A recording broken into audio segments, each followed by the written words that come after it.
What up, everybody? It's your man, Dame D, NYDC. It's Monday night. It's two mics up.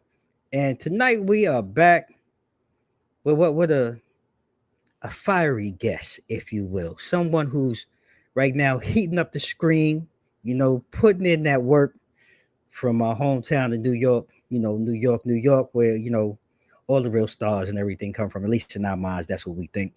Um, but she's really putting in a lot of work, and I'm honored to have her and to have her join me on the other mic tonight. And without further ado, ladies and gentlemen, I'm going to go ahead and bring Irma Cadiz to the screen. Irma, how you doing today? How you doing? Thank you for having me. Oh, look, I it's a appreciate pleasure. you. It's a pleasure. And I appreciate you even more because, you are a multifaceted, multi-talented, individual, not only on the screen, but, after we've kind of done some research, you're heavy in the theater game. You really have a very deep background in theater and Broadway, off Broadway, and different things of that nature. And we want to talk about those things today. But before we really get into your body of work, have to start with who is Irma? What's her background? What is she all about? Go ahead, take a few minutes. I see you tilted like you have a lot. So I'm Because gonna, that's broad. That's broad. I mean, we could go so many ways with that. I'm gonna let you drive. I'm gonna let you drive your bus. I am a Latina. I'm a home cook. I sometimes dance in my living room. I'm an actress, as you well know, and I am an aspiring budding entrepreneur, All right. among many other things. But most of all, I could say that I'm a dreamer. That's what encompasses Irma. Hmm. I like that. And when you say dreamer, because uh, dreamers have a lot of varying dreams, if you will. Hmm. For you as a dreamer, what does that really speak to? Because that sounds like that comes from your core, and I'm really That's the want to get to artist know in your me. core. Ah, Yeah, okay, and that's that the artist in me. I'm a creator at heart. That's something that has always been with me, whether it's drawing as a kid or, hairstyling as an adult or pursuing the arts, whatever you do in life that, that comes out of you. I'm a creator at heart. So that's what makes me a dreamer because I look to share these things with the world, right? As we mm, all do. We want to hmm share our gifts. So that's what makes me a dreamer and just the constant chase of trying to put that stuff out there. mm, I love that, and it's you mentioned that putting that work out. Before we even transition to that, I'm curious to know for you, what or when did you know, or did that it hit you, that spark that really said, you know what, uh, being an entertainer, being an actor was really it for you. It was late in high school for me. I had a drama class Hmm. um, where I got to do a skit on stage, and that for me was I knew, like, I think we all fantasize about little things like that as we're kids. We watch people on TV and we watch celebrities and we dream of that. But for me, when it actually became tangible, like I want to do this, I want to pursue this, it was in my high school drama class for Mm. sure. Mm. And it's interesting that you go back to high school, and having that spark. What was what was your community like? You speak of being a Latina, because I think I really want to draw that in, really, because coming from a Latin background, you have a lot of different influence. Hmm. The culture. And what was it like for you? Did you have a lot of friends that were in the arts when you were in Oh high no, school? No. not at all. Okay. No, 100% no, no. Wow. Wow. If you talked about it and it was just laughed at, by everybody, including my parents, like it's like, what are you talking about, girl? Good job. Like, no, there was none of that. No. Wow. If anything, it was hard to envision it. Mm, For me, I went to college as a communication major because I okay. didn't even realize you could study acting. It's something that Mhm. I saw later, seeing the theater kids there and actually seeing that this is something you could study. but I went in for communications because that's what was tangible to me. Just having been on a class trip to a newsroom and saying that, hey, this is a career that can be pursued, and Right. so that's what I studied, and that's Mm. how I kind of started, and then from there you had access to theater classes and things like that. And I think for me, it's just always been, I don't have a fear of failure. Okay. Anybody that knows me knows that about me, and you kind of Okay. can't have that in order to pursue a career like this, because you Mm. will face that many, many times chasing these kinds of That dreams, these kinds of dreams. you have Mm. to be able to, and Uh-huh. it's not going to be nobody behind you saying, keep going, girl. They're going to be there like, I told you to get a job. Like, which I've Right. obviously have been working. I've had my careers, in the meantime. But yeah, no, you've got to have a heart of steel to go after what you Right. want, and you just got to keep doing it. Speaking of heart of steel, you know, you sound like you're very good at adjusting, right? And like you said, you got to brush your shoulders off and really keep pressing forward because there's no one, really there behind you to, catch you when you fall. But Mm. what has been the thing? Because like you said, you started out with theater, or having that background and transitioning into acting. But what's been the hardest thing for you uh, that you've had to adjust to, or adjust as an actor? Just having that pivot or change. I think for me, I'm already over it, but during COVID, the big change that happened when everybody went from auditioning in the room to suddenly Mm. self-taping at home, that was Mm-hmm. tough for me. I had to buy the kit and everything and learn how to do it. And I think I was very resistant at first. I remember even before COVID, I remember my agents were sending me EcoCast, and I'm like, "What is this?" Like, and I just thought this is gonna be fun. It was just unheard of. But now it's the norm, and I've gotten quite used to it, and I quite like it actually. I like not having to leave the house. Yeah. Makes it a lot easier, right? Yeah. Well, at least for the preliminary part of it, right? Obviously, if you Right. get cast in something bigger or a bigger role, and they're going to want to come meet you and all of that, and that's exciting too. But for the Right. beginning of it, I don't mind it at all. I've gotten used to it, but that wasn't my thought in the beginning. In the beginning, I'm like, why do Mm. I got to iron out this curtain, and why I got to set up these lights, and my living room has been taken over. It looks like a studio Right. now, but it's been well worth it. I feel in the long you run. know in the long run, and it sounds, it gives you some comfortability, to be able to be in an environment that you're comfortable with, like you said, to start, Mhm. and be able to put in that work. And speaking of that work, like, how has it been for you now that we're coming out uh of the strike, and things seem to be, you know kind of settling back into a norm, right? How has it been for you? Because right now, like I said, you in the intro, you kind of coming out on fire, jumping out. We have you seeing you in Raising Kanan, Powerbook 3, Law and Order. I believe you're going to have your recurring role come back there as well. But what has it been like, kind of coming out of that fog and that unforeseen or I'm glad that it's over. Coming out of that haze for you, what has that been like? We still are coming out of it, Mm. because, Hmm. the strike ended and here we are, Christmas break. But auditions are slowly trickling back in. Right. Ironically, the stuff that I recorded for Powerbook, for Raising Kanan, and for Law and Order, well, not Law and Order, sorry. The first episode of Law and Order and all these episodes you see in on Raising Kanan, that was recorded pre-strike. It was recorded last year from fall to winter.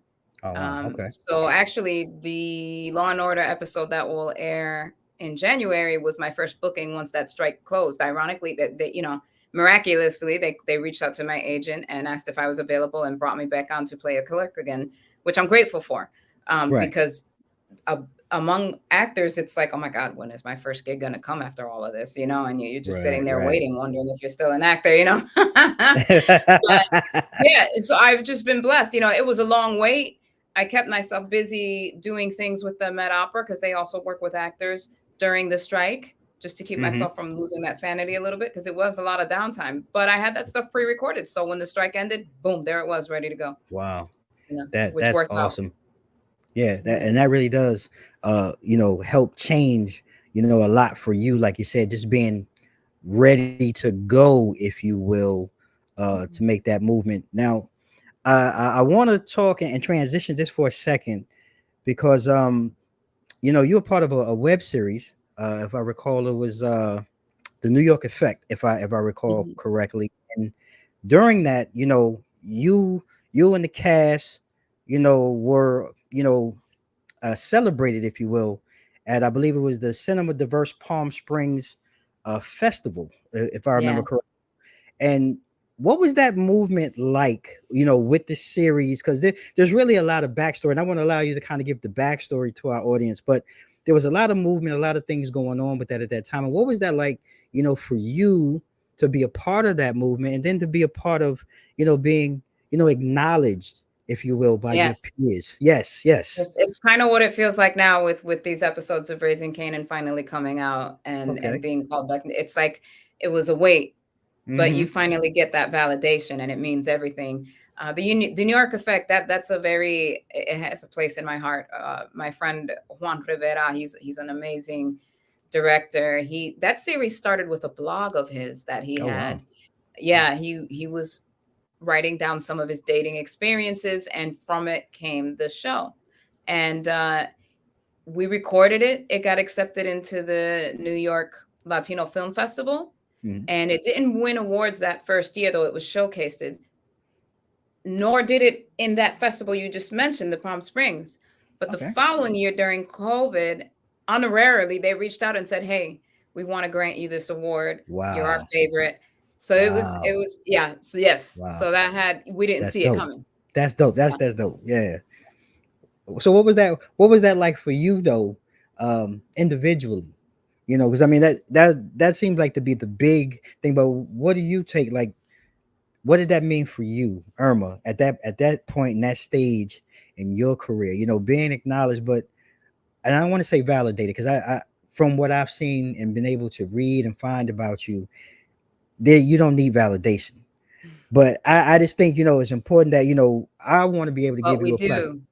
No, But you we do. do. Because, You do. we're human, and Yes, that's it the kind of sums up all that hard work that you've been doing. Because, yes. when you're chasing anything, it doesn't have to apply to acting, whatever. Right. You're trying to open a restaurant, or you're trying to, I don't know, learn how to jog, or run a marathon. Right.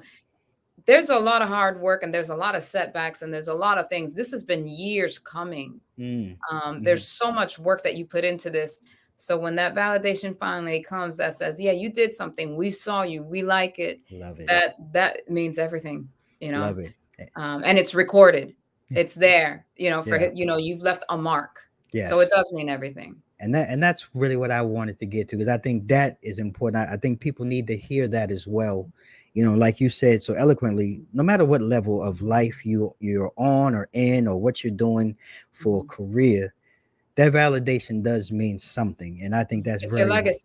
It's what you yes, leave behind. yes, It's knowing that I will die and there will be something remembered of me that isn't just gossip or whatever. There will be yes. something good also that was left of me.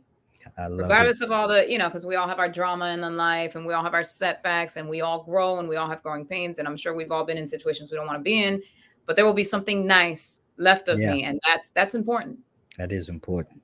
Irma, thank you for sharing that nugget and gem. But ladies and gentlemen, don't go anywhere, because we're going to be back with Irma Cadiz as we go into break. I want to thank our Two Mics Up sponsors for their continued advertising support.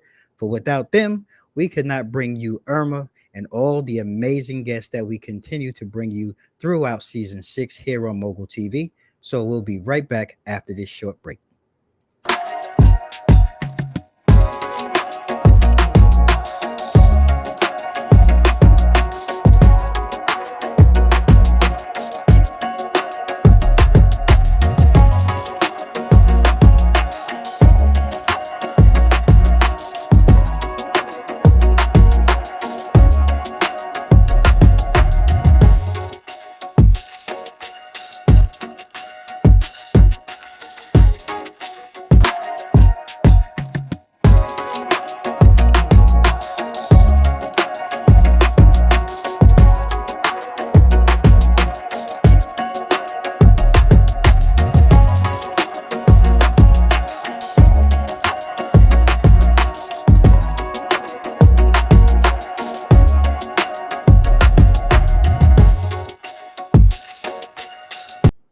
All right, ladies and gentlemen, we're fresh back out the break with the amazing Irma Cadiz, actress, phenomenal theater presence, and she has a few other hidden talents that we're going to talk about.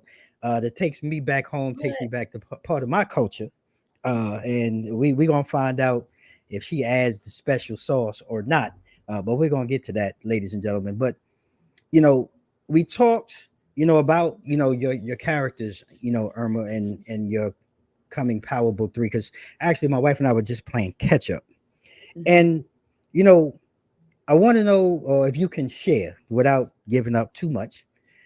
Talk about your character. Can we expect to see more of your character?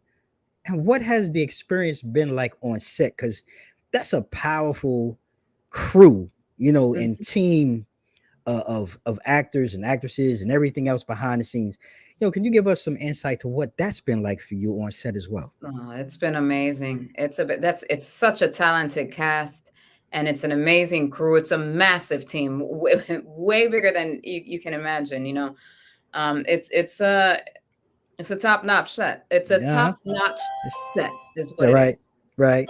Um, it was amazing being there. It was amazing being next to Patina Miller. She's an amazing actress. The minute she walks in the room, you're like, oh, Rock's here. Like you almost forget, like, the presence is there. These people are ready.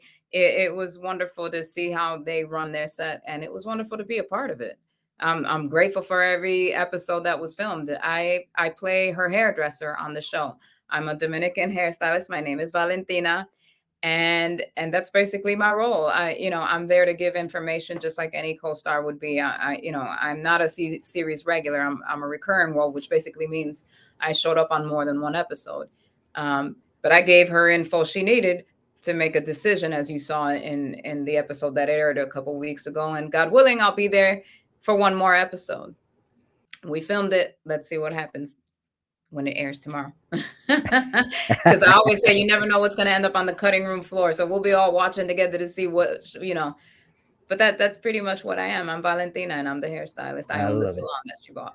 I love it. I love it. And it's powerful. I mean, my wife, like I said, my wife and I, we caught up, and we were able to see you, Valentina, and the work that you're putting in.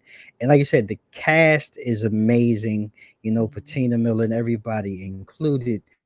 Now, what stories, if you can, I know, like you said, recurring role, but has there ever been, or while you've been on set, anything that maybe moved you, or was there a conversation, or something funny that just kind of happened, or something unexpected from someone that you was like, oh wow, that good or bad, hopefully good, that maybe changed your thought about a person, or thought about the scene, or you know anything that maybe you can share that we don't see behind the scenes. No, no. If anybody pulling funny stuff, it was probably me with myself and my own sanity. Because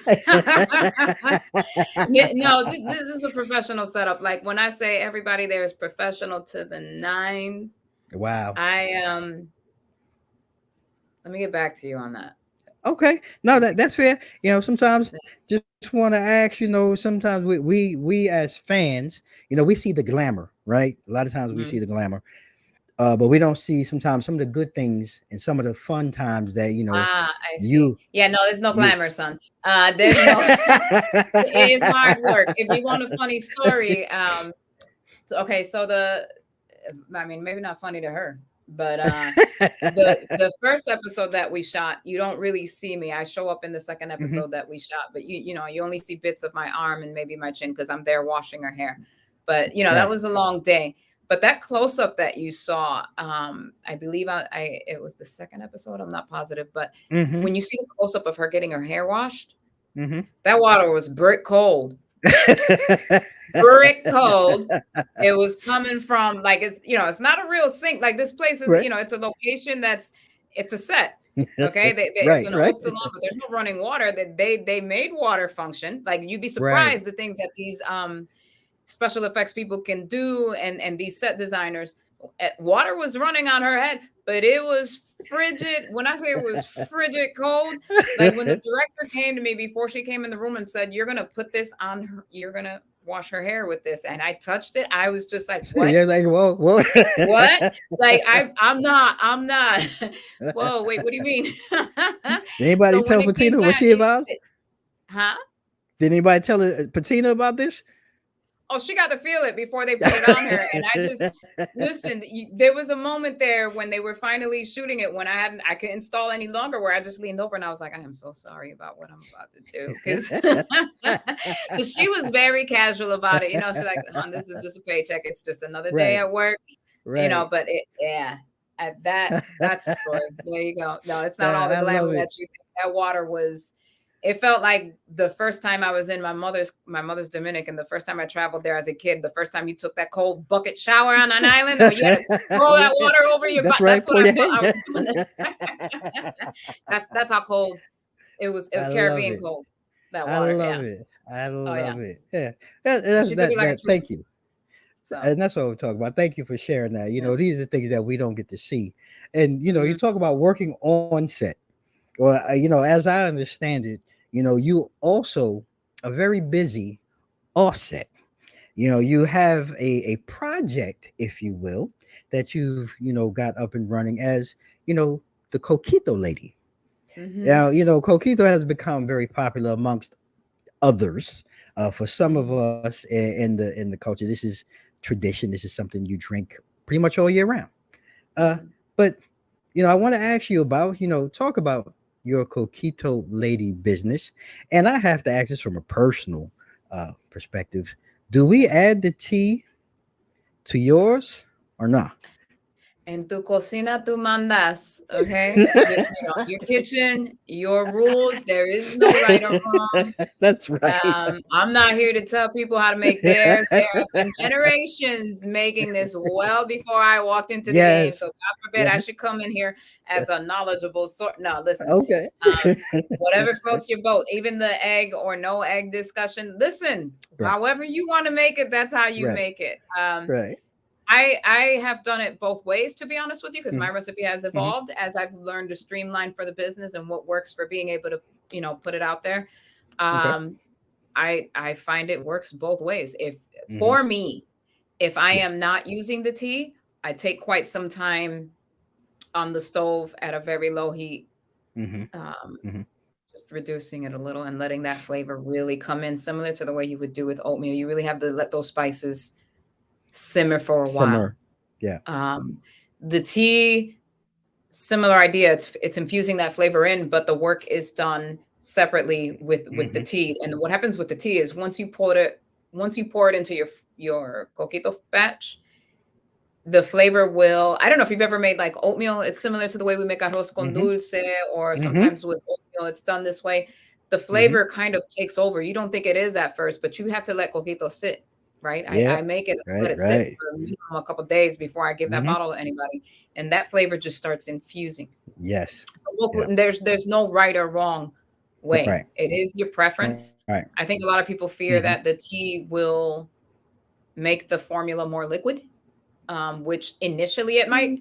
But if you've ever Mhm. made coquito, you know that once you let it sit as it should to cure, it's gonna Yeah. thicken right back It, up. yep. Um, Yep. yeah. So no, there's no right or wrong there. To tea or not to tea is your prerogative. That's what I say about that. That's how your mother taught you. That's probably how you should be making it, because you want to hand Yeah. down Yeah. those traditions.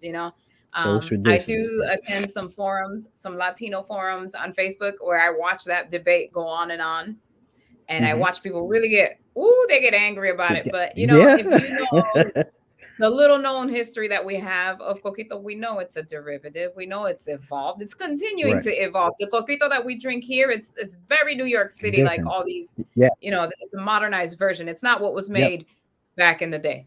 No. Nobody here is cracking coconuts. I'm sorry, but they're not. True.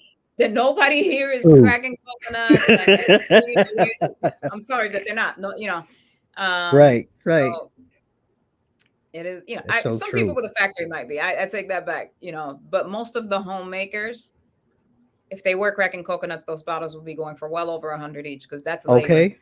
That's a labor of Um, love too, for real. yeah. So I'm not here to tell anybody Mm. how to make theirs, man. Whatever you love, I put a lot of love into mine, and I'm grateful for the people that love it. But to tea or not to be And tea, that's prerogative. Neither is wrong. that's true. And I want you, also please make sure, give your, line of plug. Do you have, because I know during the holidays, I know it's probably very busy for you. But again, I know like some Yes, of us. this is finally my downtime. We serve it year round, but Hmm. definitely I would say from right about Spanish Heritage Month Hmm. right through the holidays. That's definitely our busiest times. I tend to slow down in January, and you see me doing more of the paperwork side and working on the LLC Okay. and all that stuff. But when summer hits, usually about July, I start doing pop-ups again Good because pops. I started that business during COVID, and what I was doing was freezing the coquito. I was calling it Christmas in July. Mm, And that's how I started the business. okay. I was selling adult ices, if you will. Our Nice. slogan is culture served on ice, and that's Okay. where Oh, it I came love from. it. Yeah. Love it. But we're going to make sure that we put all your information, including the business, in the show notes for everyone. And time flies. We're coming to the back end, of this amazing conversation. Irma, if you could, I want to give you a few minutes to go ahead and share your social media. I want to make sure that all of our audience and anyone who may be watching this, if you're streaming this on whatever your favorite streaming platform is, I want you to go out and check out Irma and the work that she's doing. Support her.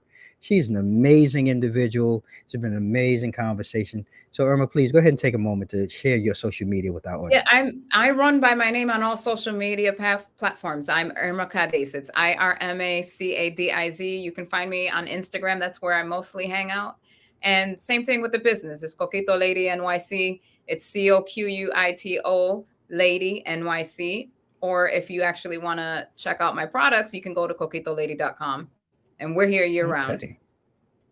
All right, and there you have it, ladies and gentlemen. We will go ahead and make sure that we put all of Irma's information, like I said, in the show notes. We will make sure we get that out to you. Irma, I want to say thank you again for just taking the time out. You're awesome. I love your humor. I love your passion. We really like the work that you're doing. We wish you nothing but continued success in everything that you do moving forward. Likewise. Thank you so much for having me. From the bottom of my heart, I appreciate it. Thank Our you. pleasure. So there you have it, ladies and gentlemen. I'm your man, Dame D, NYDC. It's two mics up, your humble host. If you want to follow me, you can follow me across all social media, IG, Facebook, Twitter, and YouTube at Dame D NYDC. The show is two mics up. You can follow us too. All social media, IG, Facebook, Twitter, and YouTube at two mics up. This is season number 6. We are now 2 seasons in on the Mogul Global TV network, the number one network for positive programming. We are now entering over a million homes, ladies and gentlemen, in 32 countries. We are continuing to expand and grow. I have some special news that I'm going to be sharing in the next couple of weeks. And I want to also let you know that, coming up next on Two Mics Up, we're going to be sitting down with amazing actress, singer, Shirley Rose. She's going to be, you've seen her in ABC's Nashville, you've seen her in various other movies. She'll be following us up next week. And like I always do at this time, ladies and gentlemen, I'm going to leave you with a couple of things. Stay safe, stay blessed. Mike's out. 007.